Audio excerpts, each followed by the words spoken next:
Your heart is racing. Your hands won't stop trembling.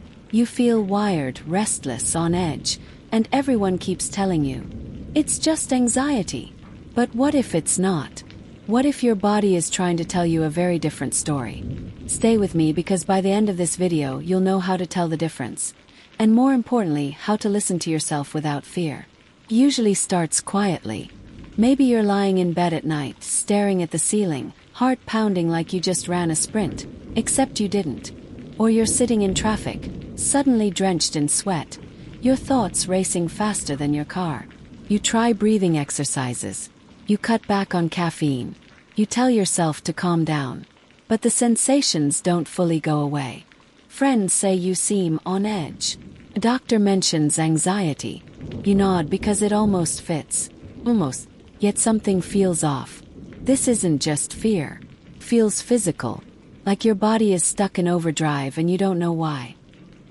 Here's what makes this confusing. Anxiety and hyperthyroidism can look nearly identical on the surface.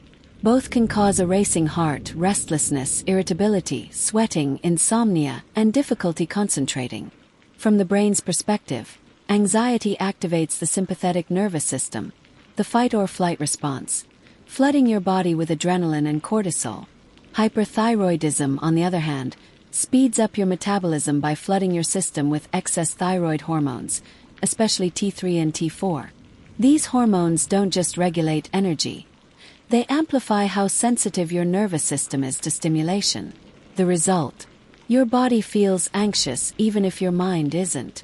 Same symptoms, different root cause. And that difference matters.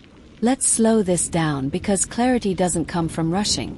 It comes from understanding. Imagine your nervous system as a car engine. Anxiety is like pressing the gas pedal too hard because you're afraid you'll stall. Hyperthyroidism is like the engine itself revving uncontrollably, even when your foot isn't on the gas. From the outside, both engines are loud. Inside, the causes are very different. People with anxiety often notice that their symptoms rise and fall with thoughts, stress, or emotional triggers. A difficult conversation, a looming deadline, a memory that hits unexpectedly. There's usually a psychological why, even if it's subtle. With hyperthyroidism, symptoms can feel random or disproportionate. Your heart races while you're calm. You feel restless even on a good day. Sleep doesn't restore you, it exhausts you further.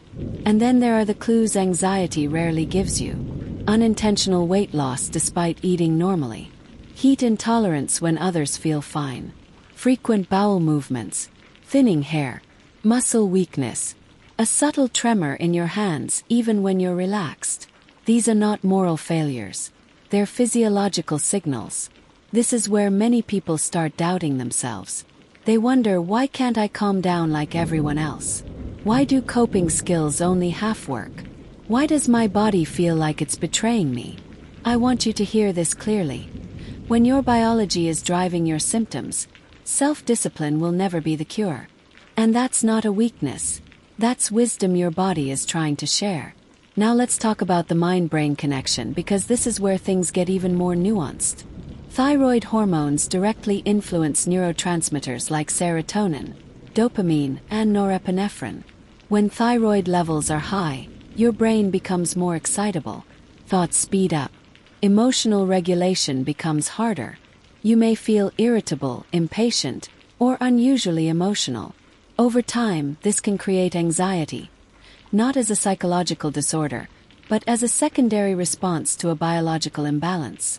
This is why some people are treated for anxiety for years without full relief, until a simple blood test changes everything. TSH, free T4, free T3. Numbers that finally explain why meditation alone didn't fix the problem. Why reassurance never quite landed. Why your body never felt safe, no matter how much you told yourself it was. But here's the other side of the story. And this part is important. Anxiety itself can mimic illness so convincingly that people undergo test after test, terrified that something is wrong. Chronic anxiety can cause appetite changes, weight fluctuations, digestive issues, fatigue, and even heat sensitivity. When the nervous system stays activated long enough, it rewires perception. Every sensation becomes louder. Every heartbeat feels suspicious. The brain's threat detector turns inward. So how do you tell the difference without spiraling? You look for patterns, not perfection. You ask, do my symptoms improve when I feel emotionally safe, supported, and rested? Or do they persist no matter how calm my environment is? Did this start gradually during stress, or suddenly, without a clear trigger? Are there physical signs that don't respond to anxiety treatment at all? And most importantly, you allow curiosity instead of self-blame. Too many people think the question is, what's wrong with me? A better question is, what system is asking for attention? Mental health and physical health are not rivals. They are collaborators. Your brain does not exist separately from your body. It listens to it constantly. There's a moment many people describe after getting clarity. It's not dramatic. It's quiet. Relief mixed with grief. Relief that there's an explanation. Grief for the time spent doubting yourself. For the nights you told yourself to just relax, while your body was doing something it couldn't control. That moment matters.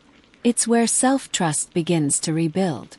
And whether the answer turns out to be anxiety, hyperthyroidism, or both, because sometimes it is both, you haven't failed. You've learned. Treatment looks different depending on the cause. Anxiety responds to therapy, cognitive restructuring, nervous system regulation, and sometimes medication. Hyperthyroidism requires medical management, antithyroid medications, beta blockers, and sometimes definitive treatments. When the thyroid calms down, the anxiety often softens with it. This is the shocking part many people don't expect. Once the underlying issue is treated, they realize they were never broken. They were misinterpreting signals. Their bodies weren't panicking. It was compensating. And that reframes everything.